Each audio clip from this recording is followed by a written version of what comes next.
In this world, there are several different species roaming the planet, each with their own special strengths and abilities. And then there are humans like Light who are pretty much useless. One day, Light leaves his home in hopes of becoming an adventurer and heads to the big city so he can sign up. Upon arrival, he meets one of the receptionists there and she helps him through the registration process. Since this is his first time registering at the guild, she tells him he will be starting at F rank, and just to make sure Light won't be completely worthless, she asks him if he at least has a gift he can use, and Light excitedly informs her that his ability is gacha gambling. The receptionist freezes up for a moment because she doesn't think she heard him right, but it's exactly what it sounds like. Light has the ability to summon a gacha wheel, and by pressing it, he gets a random item each time. He wants to give her a demonstration, so he pushes the button, and the item he receives is a bent fork. Okay, let's hear him out. That one was probably just a fluke, so he tries again, but this time he just gets some food, and it's not even the good kind either. The receptionist sighs and politely tells Light he's never making it out of F rank with an ability like that. Light asks her if there is any work he can accept as an F ranker, and she directs him to the bulletin board where all the available jobs are posted. But on top of being useless, he's never been to school, so he doesn't know how to read. The receptionist understands his struggle, so she takes out a list and tells Light that the best options for him at the moment are the firewood gathering, soil hauling, or landscaping jobs, but the pay is barely scraping minimum wage, so he won't earn much from it. Light says he'll happily do it, so later that day, he is out doing as much manual labor as his little body can handle. And by nightfall, he has barely earned enough money to cover his lodging expenses. However, as he is walking down the street, a group of beastmen happen to be passing by, and they immediately clock Light as a victim, so they intentionally bump into him and steal his money. Light begs them to give it back because without it, he's going to have to spend the night on the street. But the beastmen don't care, and frankly, neither does anyone else since regular humans are at the bottom of the species hierarchy, so no one is willing to stand up for him. Light sits in the mud while all the people passing by call him useless trash for no reason, until eventually, someone actually stops to lend him a hand. Light takes the woman's hand thinking she's a fellow human, but when he realizes she's an elf, he recoils in fear because he thinks he's about to be taken advantage of again. The elf tells him he doesn't have to worry, and to prove it, she gets down on her knees in the mud just to hug him. Light can hardly believe that an elf would treat a human like him with such kindness, but she doesn't seem to be lying, so Light decides to go along with it. She introduces him to the rest of her party members and explains that they are the Concord of Tribes, a party that incorporates members from all 9 races across the world with the goal of eradicating discrimination among races. The leader is a beastman named Guru, and the elf's name is Sasha. They already got members from most of the different races, so now the only thing they need is a human to become their 9th member, and that's why they want to ask Light to join their party. This all sounds good on paper, but of all the people they could get, they really had to choose the powerless and defenseless 12-year-old boy to join their special party. At least there's no baby oil this time. From then on, whenever Concord would go on a mission, Light would join them as their baggage handler, but he's still just as useless as he was before because not even 10 minutes in, he almost gets one-shotted by a giant snake monster. Fortunately, Drago and Sasha manage to save him before anything bad happens, but Sasha tells him he really needs to get his act together because this is one of the world's most dangerous dungeons and literally anything in here could kill him, so he needs to make sure he sticks close to the team. Light apologizes for his mistake, but Sasha doesn't want him to feel too bad about himself, so she just asks him to come closer so she can check if he's hurt or not. While she's busy looking after Light, the others come over and start teasing Sasha for always doting on Light any chance she gets. They are done here, so the group continues moving further into the dungeon with Light in the center so nothing bad can happen to him. But once they get to a narrow section of the path, Guru says this will be a good place to stop. Light assumes he means he wants them to take a break, so he sets his bag down and starts making some tea for everyone, but Drago tells him that won't be necessary because they are actually here to banish him from the party. Light can't believe what he just heard, so he asks them if this is some sort of prank, but literally everyone in the party, including Sasha who was being so nice to him a minute ago, suddenly does a 180 and calls Light an ugly, brainless, good-for-nothing human. Light doesn't understand what's going on, so they all explain to him that they've been pretending to like him this entire time, and that whole thing about wanting to get rid of discrimination. That was a total lie. In fact, they are some of the most racist people you'll ever meet, so they've been dying to get rid of Light since the day he joined them. If that's the case, then Light asks why they even bothered asking him to join in the first place, so Guru tells him they were only after him because of his skill. Light doesn't understand what he means since his gacha skill is as useless as it gets, but while that may be true, it's similar to the skill of the Maestro, and the Concord's higher-ups were interested in seeing if Light's skill would evolve into something that's actually useful, so they were told to be nice to him until then, even though they didn't want to. However, those same higher-ups recently decided that Light was a lost cause, so now the party has no reason to act like they care about him in the slightest. Light can't wrap his head around everything they just said, and the group realizes they might have let too much information slip, but it's not like it's going to matter soon, because Light isn't leaving this dungeon alive. His eyes go wide as soon as he hears them say that, and a second later, Garou uses his claws to slash him across the face, making it very clear that they really do intend to kill him. He takes off running to get away from them, but they all just laugh and tell him that even if he did manage to escape, he'd just end up dying to a random monster in the dungeon. With that said, they think it'll be much more fun to kill him with their own hands, so Sasha takes her bow and shoots him through the thigh to stop him from escaping. They are all enjoying the sound of Light's terror-filled cries, and Garou begins beating him up to get him to cry some more. But the others tell him to quit it because their cover story is meant to be that Light was killed by a surprise monster attack, so they can't give him any suspicious injuries. Light desperately tries to crawl away because he doesn't want to die here. But with his leg injured like this, Garou tells him there's no way he's going to escape. Even so, he continues trying to get away, and as luck would have it, he managed to trigger a teleportation trap. The trap sends him straight to one of the deeper floors, so Light is now safe from the Concord members, but that doesn't mean he is going to survive this. He is well aware of how weak he is, so he knows he's a goner the second a single monster shows up. He tries coming to terms with the fact that this is the end of the road, but he doesn't understand why all this happened to him. For the past 4 years, all the members of Concord had treated him with respect and kindness, but it all turned out to be a lie. They were just using him because they thought he was a Mastro, and when they found out he wasn't, they tried to kill him laughing in his face. He absolutely refuses to let them get away with that. No matter how hard it is, he swears that he will make it out of here alive and kill them all, even if it's the last thing he ever does.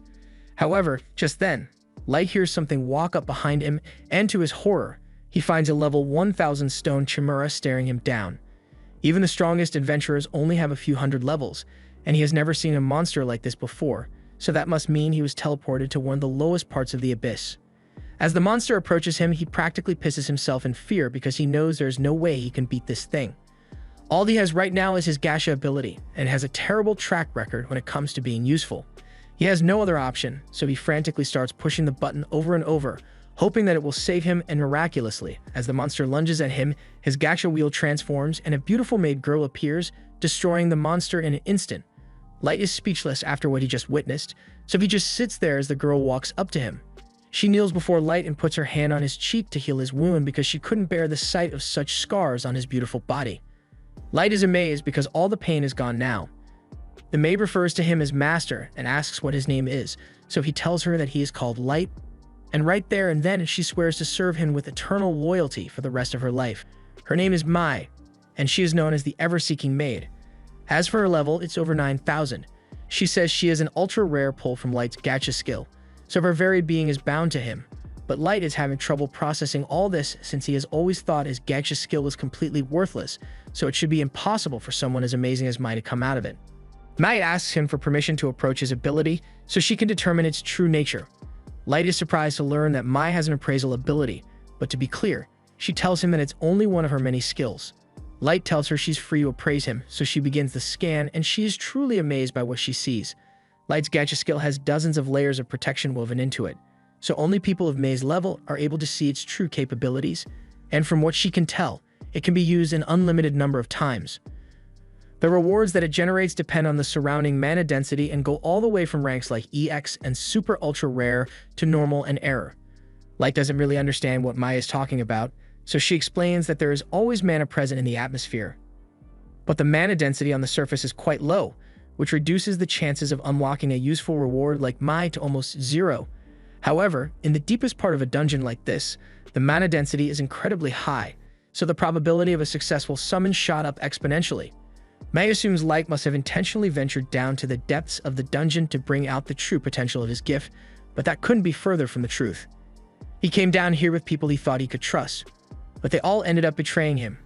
They slashed his face, shot him in the leg, and laughed at him the entire time they did it. All Light ever wanted was to give his family a better life, but they tried to kill him just because he's a human. He begins yelling that he will never forgive them for as long as he lives, but Mai pulls Light into a hug for comfort because she hates seeing him so sad. She knows she could never understand the suffering Light must have felt, but she knows how to make him feel better. She assures Light that as soon as he gives the order, she will have the heads of those backstabbers lined up on the floor within the hour, but he gets up and tells her she can't do that. Mai tells him that scoundrels like those people do not deserve mercy, but he didn't tell her to wait because he thinks killing them would be wrong. Rather, it's because he wants to be the one to get revenge with his own two hands. He fell for their trick and nearly died at their hands because he was too weak to defend himself, so he wants to become strong enough to make sure nothing like that ever happens to him again. He knows it sounds far-fetched for a weakling like him to say he wants to be strong, but Mai doesn't think it's impossible at all. She swears that if he wants to become strong enough to exact revenge on his own, then she will do everything within her power to make that happen. We cut to 3 years into the future, and right in the middle of the Abyss dungeon, Light has used his gacha skill to build an entire nation and summon an army of powerful servants who are so down bad for him that they pay good money to get a cup of his bathwater. As he and May walk down the halls, she gets really annoyed by all the fairy maids constantly trying to get Light's attention, but Light doesn't see it as a problem since it's just a sign of their devotion to him. They head out into the city to greet Light's people, and everyone here truly loves and respects him as their leader. One even brings up that the monthly sweet supply is running low, and Light promises to look into getting some more. He thinks it might be a supply chain issue since the city has way more people now than it did 3 years ago, so he will have to adjust things to satisfy the increased demand. In the meantime, Light asks May if she knows what the other super elite servants he summoned are up to right now, so she tells him that Oyuki is busy napping out the area around the Abyss, and Ellie has been busy researching new magic to help Light achieve his goals. He's grateful that everyone is doing so much to help him out, but May didn't mention anything about Nezuna, so he wonders what she's been up to lately. May explains that Nezuna is just patrolling the inside the castle for now, but it's not because they need added security inside, it's because she's too dumb to help with anything that doesn't involve fighting. Meanwhile, inside the castle, we see Nezuna cheerfully strolling through the hallways without a care in the world, but as long as she's not causing trouble, they usually just let her do whatever she wants. As for Light, it is now time for his daily training session, so he goes to meet with one of his elite summons, Jack. Even though he has all these powerful subordinates to protect him, he still wants to be strong enough to handle things on his own, so he often goes out to spar with Jack, and after 3 years of this routine, he is capable of going blow for blow with him. Back in the castle, Nezuna is still walking around aimlessly until she happens to run into a few of the maids handling cleaning duty for today. She tells them she's on a super important patrol mission right now, and the maids all tell her that she's doing a really good job, but they are really just trying to flatter her into doing them a favor. And it's working. Now that she's in a good mood, they tell her that there's a special place that they'd like her to patrol from them, and Nezuna agrees to listen to their request without a second thought. A few minutes later, Nezuna knocks on the door to Light's bedroom, but to her surprise, May is the one who answers. She asks Nezuna what she's doing here, and Nezuna proudly states that she's on patrol, which is technically true. But now that she thinks about it, she wonders what May is doing in Light's room in the first place, since he's supposed to be training with Jack right now. May tries to make up an excuse and says she was just cleaning Light's room for him while he is away, but while she was talking, Nezuna manages to slip inside, and it definitely doesn't look like May was doing much cleaning in here. In fact, if Nezuna had to guess, she'd say May was rolling around on Light's bed and sniffing his pillow until a moment ago. May panics and says that was just part of her special bed-making technique, and Nezuna doesn't question how dumb that sounds for you in 1 second, so she starts praising May for doing such a good job. Speaking of jobs, she finally remembers that the fairy maids asked her to deliver a message to May, and it basically says they are tired of her keeping Light's room to herself all the time because they want to clean his stuff too. Nezuna doesn't really understand what the big fuss is about, but May receive the message loud and clear, so she gives Nezuna a little reward for her trouble and sends her on her way. Now that she's done delivering the message, she heads down to the pastry shop to buy herself a treat with the money May gave her, and afterwards she happens to run into Oyuki on one of the terraces. Nezuna is surprised to see her here since she thought Oyuki was out on a surveillance mission, but she just keeps mewing, so Nezuna has no idea what she's saying. Light is usually able to decipher what those mews are meant to mean, but Nezuna's best guess is that Oyuki wants Nezuna to destroy the entire forest for her for no reason. Nezuna would definitely do that too, if no one corrected her, so Oyuki is forced to break character and speak normally to tell Nezuna that she just came to deliver a section of the map that she completed. Nezuna laughs and tells Oyuki she should have just said that from the beginning, so she takes the map and heads off to continue her patrol. Her next stop is the throne room, and after making sure there's no one around, she starts hugging Light's throne because she hasn't gotten to see him at all today. But while she is doing that, she suddenly hears a loud crunch sound, and to her horror, she realizes that she just broke the wing off one of the throne fixtures. She's going to get in a lot of trouble if anyone finds out about this, so she frantically fixes it just enough so it will break as soon as someone else touches it, and then she bolts out of there. Outside, Light and Jack are finally done with their training session, so they call it a day and head to the baths to relax. Jack tells Light he is getting really good at controlling his body, and there aren't many people down here who are strong enough to keep up with him anymore. The same probably goes for the people on the surface, but he reminds Light that he shouldn't let himself get too cocky, because they don't know what might be waiting for them on the surface. Light says he understands that he needs to be prepared, and he promises not to let his power go to his head so there will be no mistakes when the time comes for his revenge. Meanwhile, May has called the 4 fairy maids who gave Nazuna that message into her office, and she does not seem happy. She asks them if they know why she has summoned them here today, and they try to feign ignorance, but then May reads out their letter word for word, and she already got Nazuna to tell her that they were the ones who wrote the letter, so there's no way for them to weasel their way out of this mess. They all shuffle backwards and start apologizing for what they wrote, but they try to downplay their actions by saying they only did it out of concern for May. They say they know she's been busy lately, so they wanted to lighten her load by taking over the cleaning of Light's room for her, and maybe sniffing a pillow or two while they were at it. But that's not the point. May is also disappointed by the fact that they made Nazuna do their dirty work for them, since she might have considered it if they had the guts to deliver their message in person. She tells them that their request has been denied, and until further notice, they will be assigned to cleaning the entire corridor that leads to the throne room. And they aren't allowed to use any magic to speed up the process either. The maids can't believe May would give them such an impossible task because it'd take forever to clean that huge corridor by hand, but May doesn't think it'd be that hard. If anything, she says she's doing them a favor since level 500s like them need to put in a lot of hard work if they ever hope to reach her level.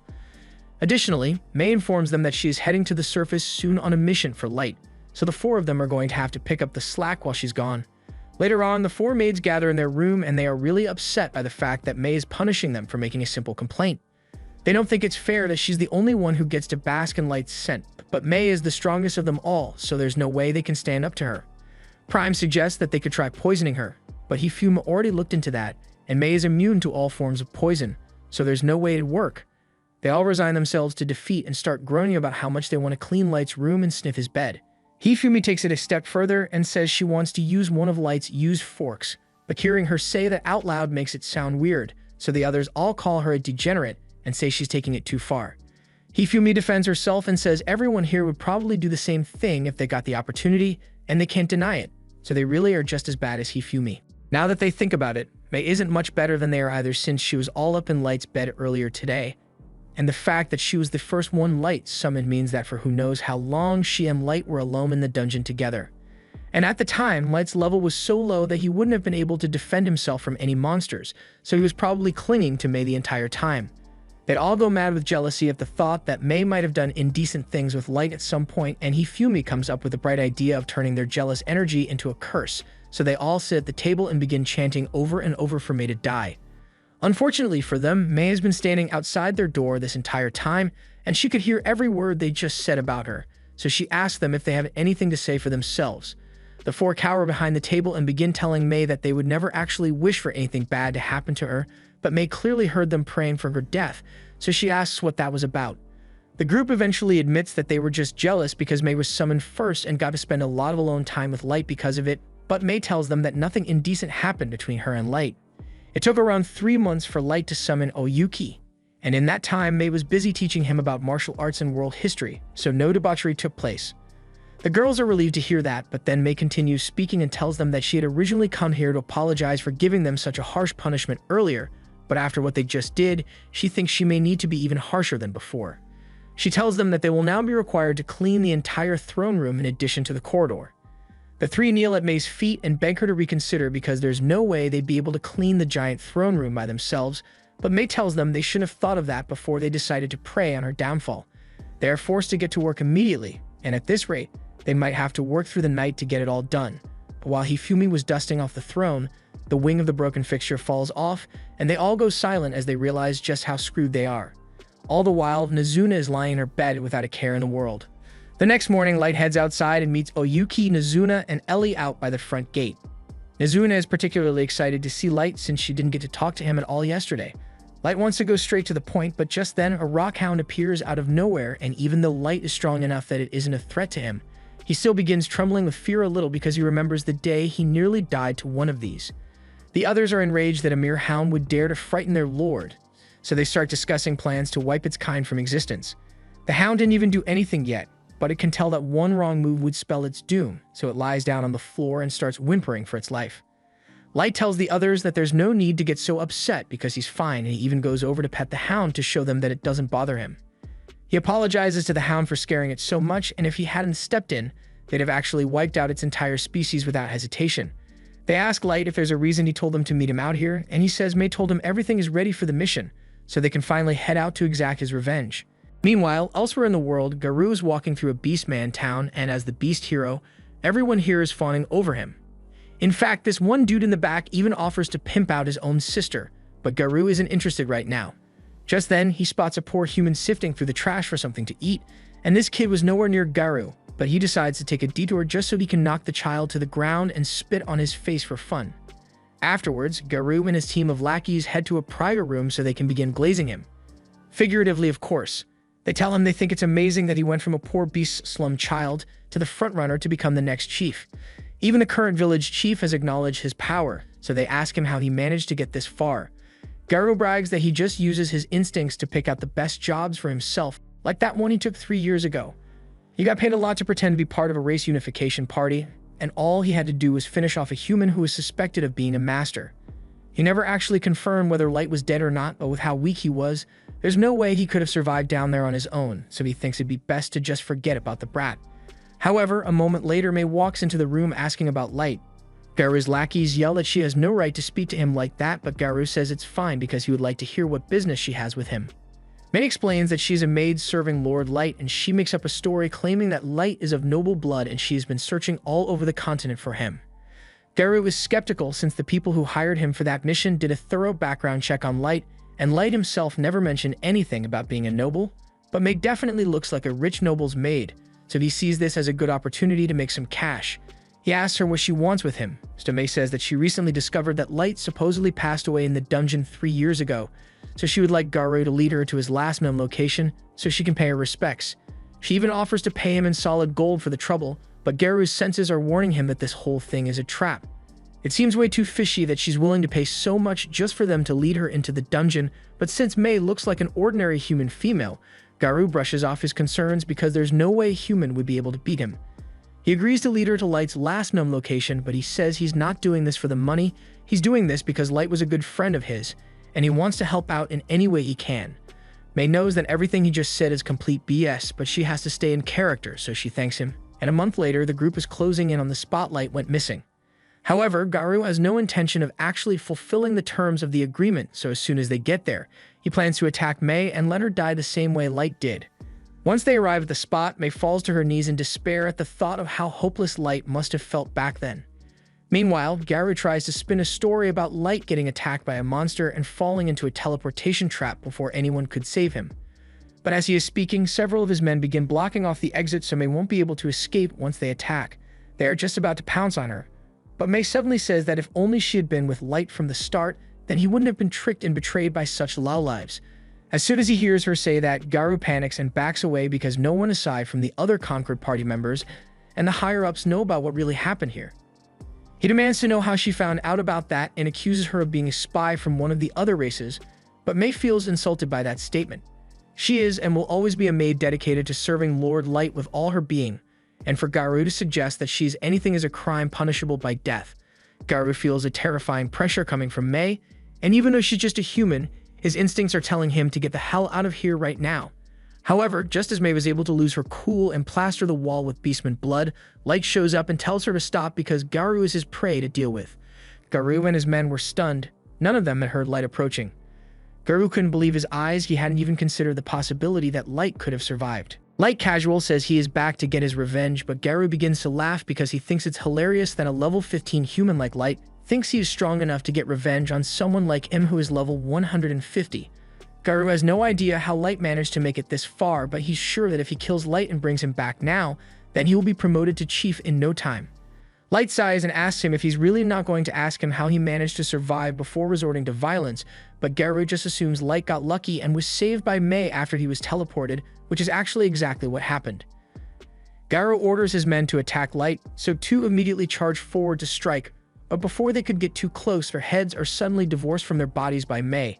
Garou's remaining men couldn't even keep track of May's movements, so they are starting to freak out, but Garou tells them to calm down because he's sure that was just a fluke. Meanwhile, Light thanks May for taking the initiative to protect him, but he says he can handle things on his own from here, so he just wants her to guard the exit and make sure no one leaves.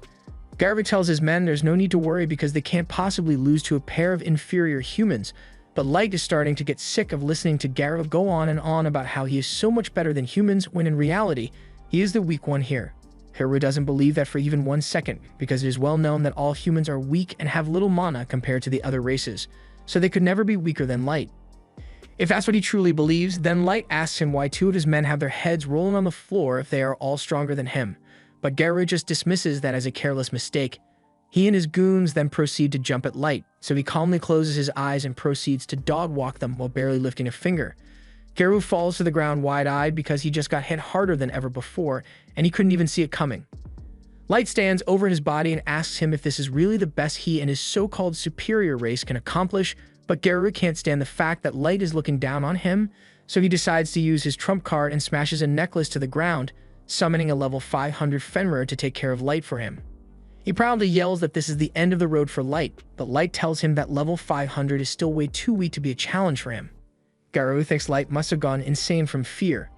There's no way he could possibly defeat a Fenrir on his own. He tells him to get down on his knees and beg if he wants a painless death. Light can see that the power difference here hasn't sunk in yet, so he sets his staff aside and tells Garou he won't move from this spot, so he is free to hit him with his best attack. Garou is still convinced that Light must be bluffing, so he charges up his Fenrir's Howling Beast Blast and hits Light with enough energy to vaporize a small fortress. However, when the dust settles, Light is still standing, unharmed and unmoved.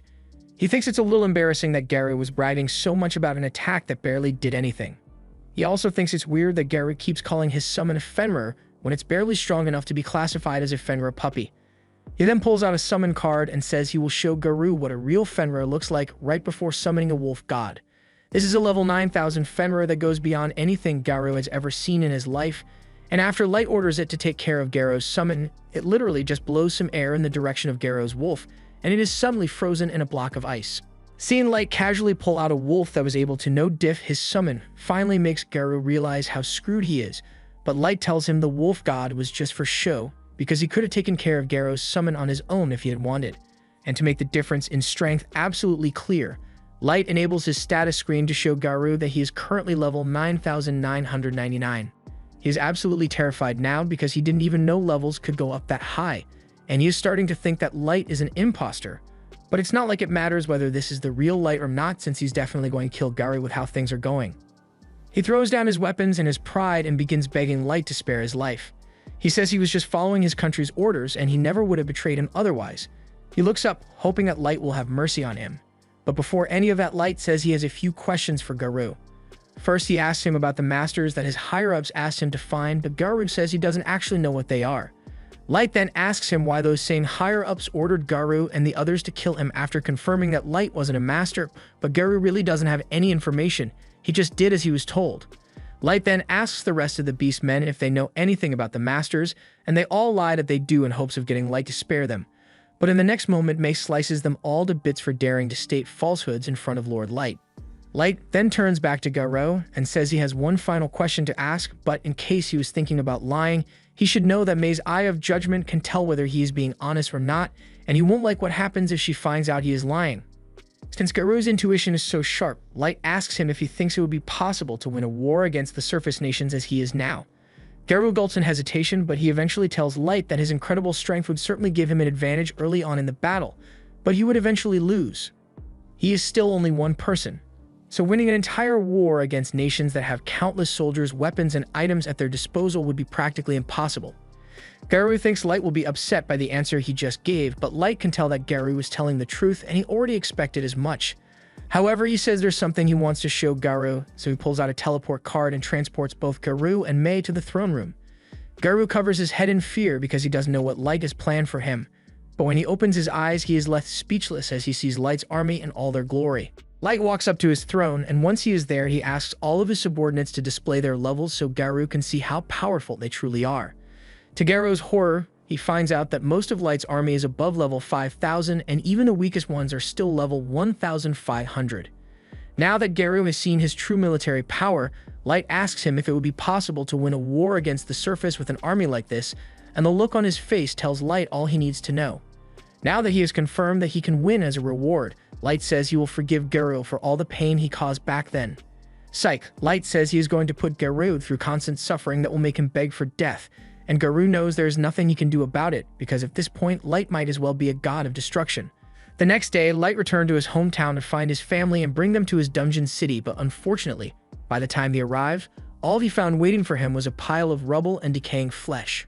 Apparently, the village had been destroyed roughly 6 months ago by some unknown forces and no one was spared.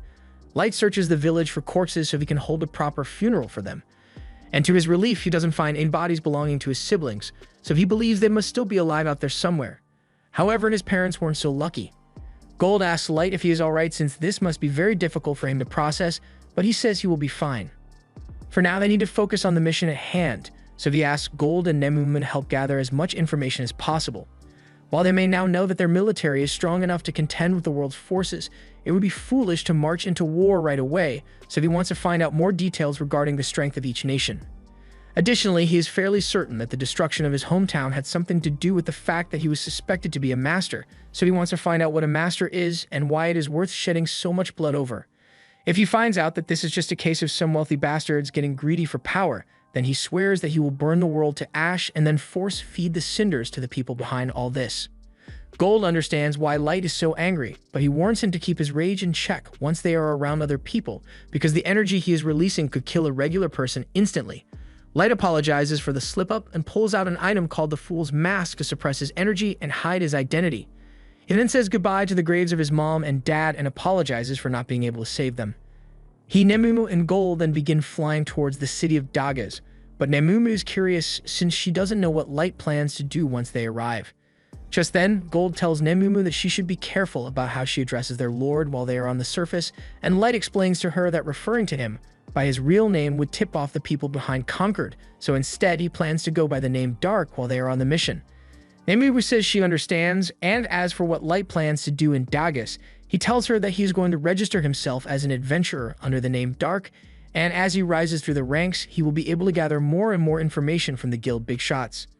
After a little while, Nemumu spots the city of Dagas over the horizon, and they wouldn't want to draw too much attention by flying in, so Light suggests they should land in the forest and walk the rest of the way.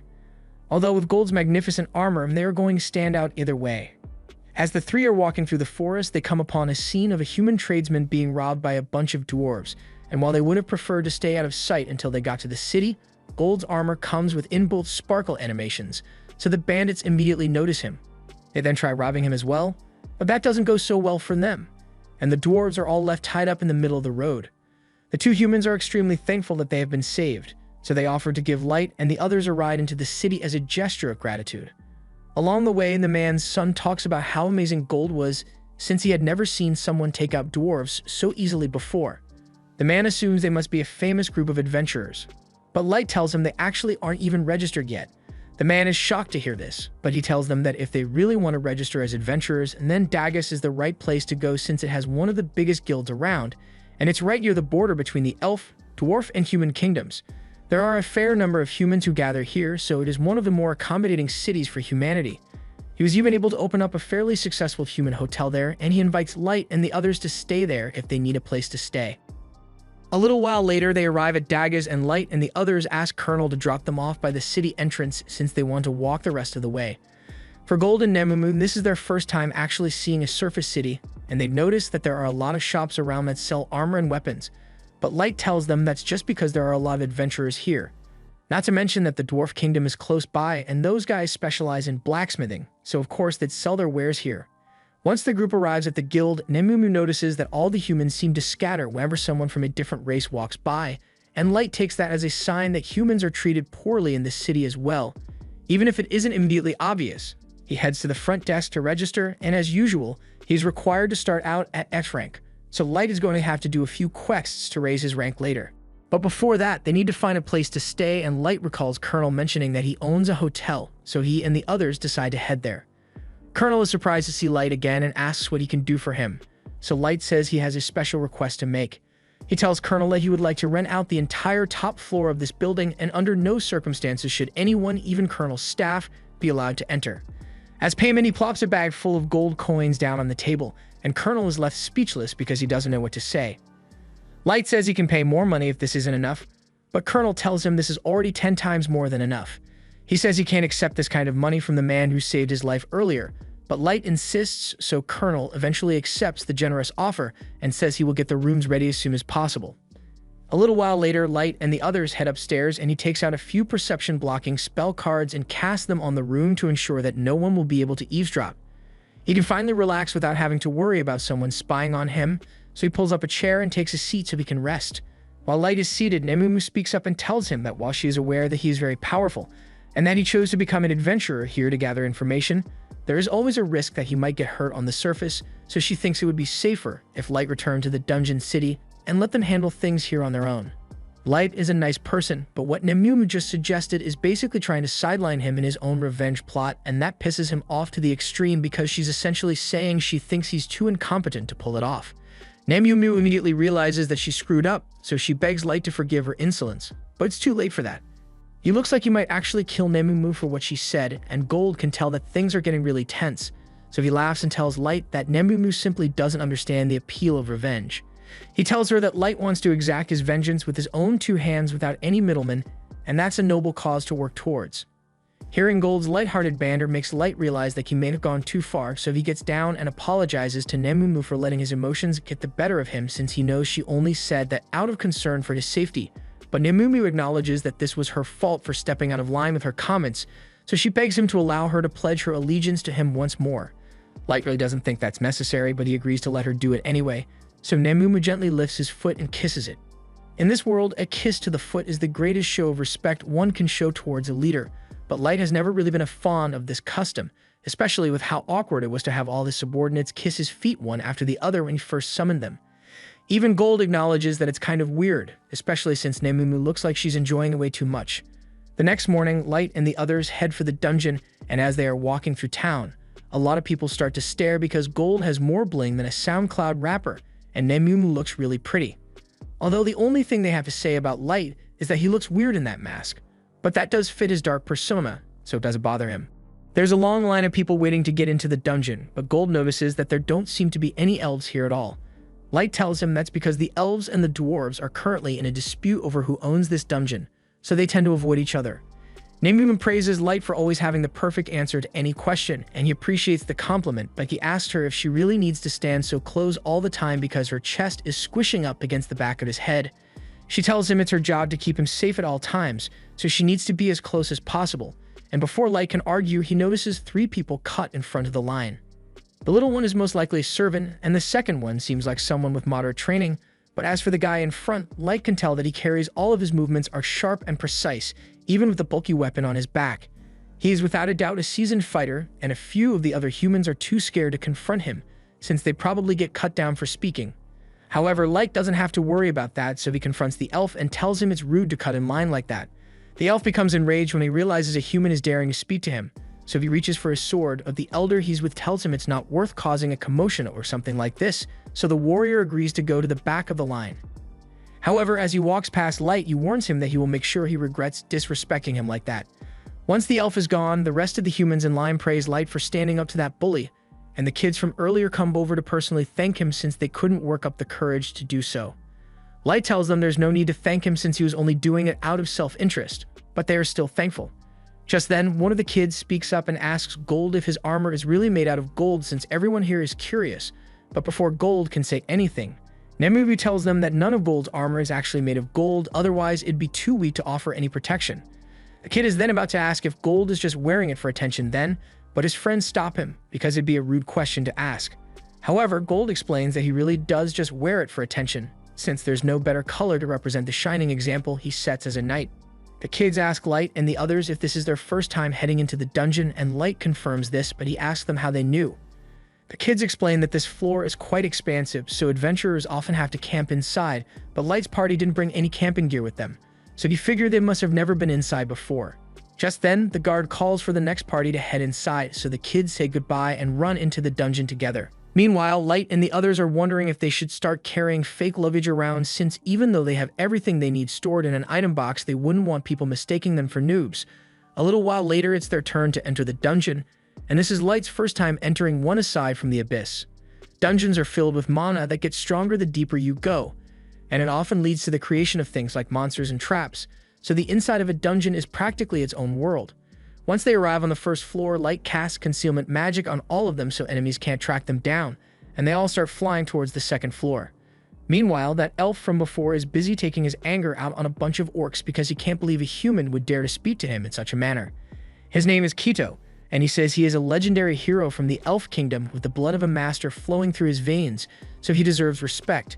He says that would never have happened if his level wasn't so low, but Yenny tells him that a level of 1,500 is already way higher than the usual level cap for elves, but Keto says it's not enough because he needs enough power to obliterate all the fools who mocked him. Yenny tells him he sympathizes because he also wants to get revenge on the idiots who refused to acknowledge his research and exiled him, so he would be more than happy to use that research to help Keto level up even further. Meanwhile, Light and the others have already made it down to the third floor, and they just finished dealing with a large horde of orcs. Light suggests they should start heading back now since they've gotten enough proof for the guild already, and that fight left him pretty dirty, so he wants to take a bath. As soon as Nemu hears that, she offers to wash every inch of Light's body for him once they get back, but he doesn't respond. On the way back, Light and the others run into the kids from earlier, so they head down to meet up with them, but all of a sudden they hear a lot of noise coming from the forest and dozens of wolves come running out. The kids tell Light they need to retreat since they won't be able to fight the wolves, but Light tells them the wolves aren't what they need to worry about because there's an even bigger threat heading their way, a giant quad-scythe mantis. The kids can't believe what they are seeing since the mantis monster species was supposedly exterminated 10 years ago, and there's no way they can handle one on their own. The leader asks Mia to try hitting the mantis with some magic as a distraction, but he knows that won't be enough, so he desperately turns Light and the others and asks them to help disorient the monster so they can all escape together. However, after hearing that the kids plan on retreating, Light asks if that means they won't mind if he takes it for himself. The kids think he's crazy because a mantis like that has got to be at least level 500, but Light tells them there's no need to worry because he and his friends are more than capable of dealing with it. Gold steps up to take the first swing at it, and to his surprise, the mantis is actually able to block a bunch of his strikes without suffering much damage, so its claws must be sturdier than he thought. Light decides to go up next and launches a fire arrow straight at the mantis, but before it could connect, the mantis parried it and sent it right back at Light. As the kids watch this, they think Light and the others are in trouble, so they ask Mia to hurry up with her attack magic, but she's way too excited about what Light just did to focus. He just used combat-grade magic without having to use an incantation, and she didn't even know that was possible. The others don't know much about magic, so they can't tell what counts as impressive or not, but they Light and his friends. However, Gold tells them they are better off sitting this one out, and as an added bonus, he says he will give them a little lesson about what it means to be a knight. For one, he tells them that a shield doesn't need to be limited to just defense, and as the mantis attacks him, he turns around and perfectly parries its attack, shattering the mantis's claw in the process. He then tells them that a knight must never miss an opportunity to strike, so while the mantis is still reeling from the pain of losing its claw, Gold rushes behind it and chops off one of its legs. Light then comes in with more fire arrows, but this time, as the mantis deflects them, the arrows simply change trajectory and fly into its back. Light has taken control of the arrows, so now, no matter what the mantis does, they will always hit their mark. All of the mantis' limbs are eventually blown off, and it realizes it stands no chance at defeating Light, so it books it back towards the forest, and Light is surprised that it is smart enough to decide to retreat. But he's not going to let it escape after all this. He casts a firewall in front of the mantis to stop it from getting to the forest, and Mia is absolutely losing her mind because she has never seen anyone use such widespread tactical magic instantly like that.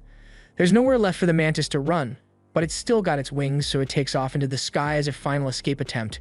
However, before it could flee, Nembumu leaped up after it and diced it to pieces midair. After she returns to the ground, Gold tells her that she messed up, and this gets under her skin because she thought she was doing exactly what Light wanted by destroying the mantis, but Gold points out that she also destroyed all the valuable parts, so now there's no way for them to sell any of it when they get back to town. Nembumu soon realizes she really did mess up, so she immediately starts begging Light for forgiveness, but he says it's not a big deal. Meanwhile, the kids are all standing off to the side, wondering whether they really just saw a human defeat a quad-scythe mantis or if they hallucinated the entire thing. A few minutes later, while sifting through all the mantis goo, the kids happen to find its magic gem, and by sheer luck, it's still in one piece, so Light will be able to submit it as proof of his accomplishment. But before he leaves, one of the kids approaches him and asks if he is from a famous party of adventurers or something because he seems way too strong to be a newbie. However, Light informs them that they are all indeed F-rankers, and the kids don't know what to believe anymore. Now that the fight is over, Mia uses her magic to create a water ball and offers to let Light use it to wash the mantis goo off himself. Light is grateful that she would use her precious mana to allow him to wash himself, but she says this is the least she could do. Since it's getting late, the leader asks Light and the others if they would like to camp out with them for the night. Partially because it's dangerous to roam around once it gets dark, but also due to the fact that Mia really wants to talk about magic with Light. And since there's no harm in it, Light agrees to stay. While the group is eating, Mia asks Light all sorts of questions about his past, but he can't exactly reveal his plans to her. So he makes up a fake backstory and says both of his parents were powerful mages, which is why he is so good at casting magic without incantations. That makes sense to Mia, but her brother says he still doesn't understand why it's so impressive. After hearing him say that, she goes on a long rant about how incredible Light's magic was. There are three main classes of magic, namely the combat class, magic that can be used on a single target, tactical class, magic that affects a wide area, like the firewall Light used before. And finally, there's strategic magic, which has the potential to affect the world on a global scale. It includes things like creating earthquakes or meteorite strikes, but it usually requires a group of elite mages pooling their mana together and reciting incantations to pull that off. For the other races, casting advanced spells is easy, but humans, on the other hand, are rarely able to achieve such a thing. That's why she was so amazed that a human like Light could pull off such a feat. Mia's brother still doesn't understand much about magic, but from what Mia has said, he can tell that Light must be truly incredible. However, he tells Mia to give herself some credit as well since her magic was good enough to earn her a referral to the Magic Academy from the Duchy. This gets Light's attention, so he asks if they are referring to the one in charge of the nation formed jointly by all 9 races, the Principality of 9. Mia confirms this, and Gold acknowledges that she must be a talented mage to have been recognized by the Principality. Mia's brother agrees, but unfortunately, both of their parents passed away from a plague, so she couldn't afford to attend the academy, and they were forced to create an adventuring party with 2 of their childhood friends, Jimra and Wordy, just so they could get by. Right now, their goal is to earn enough money from exploring dungeons to send Mia to the academy, but Mia says she's happy just getting to spend time with them, so they don't need to push themselves too far for her sake. Her brother assures her that he won't do anything reckless, and seeing Mia and her brother talk like this reminds Light a lot of the time he used to spend with his little sister. Just then, Mia and her brother ask Light why he decided to become an adventurer, so he makes up a story and tells them his parents died in a fire, and he was left with severe burns, so he is searching for a magic potion to heal himself. That sounds really rough, so no one knows what to say anymore, and Jimra doesn't like all the tension, so he gets up and asks if Gold and Nemumu are dating. Nemumu immediately becomes defensive and says she would never date someone like Gold, and Gold is much calmer about it. But he says he has no interest in a woman as immature as Nemumu. While those two are arguing, elsewhere in the dungeon, Kido is busy cutting down orcs to get Yannick the research samples he needs for his experiment to surpass the level caps imposed on each race. And now that he has enough magic material ready, he says all he needs is a human guinea pig, and Kido knows exactly who he wants to hunt down for the experiment. Some time goes by and Light heads to the guild to exchange his latest haul of magic stones. A large crowd forms around him because they've never seen someone return with so many magic gems. After Light and the others defeated the Mantis, they earned quite the name for themselves in the city, and people now call their party Black Motley. The receptionists have started treating them a lot better lately, and Light is happy to be receiving all this attention since it was his goal from the beginning. As he and the others are walking towards the dungeon, he is suddenly called out to by a man on the road, and Nemumu immediately becomes defensive, but the guy says he isn't looking to cause any trouble. He says his name is Sullivan, and his buddy over here is Gilbert. They heard that Light and his party were able to defeat a quad-sized mantis and made it all the way down to the 5th door, so when he saw him walking by, he just had to talk to him.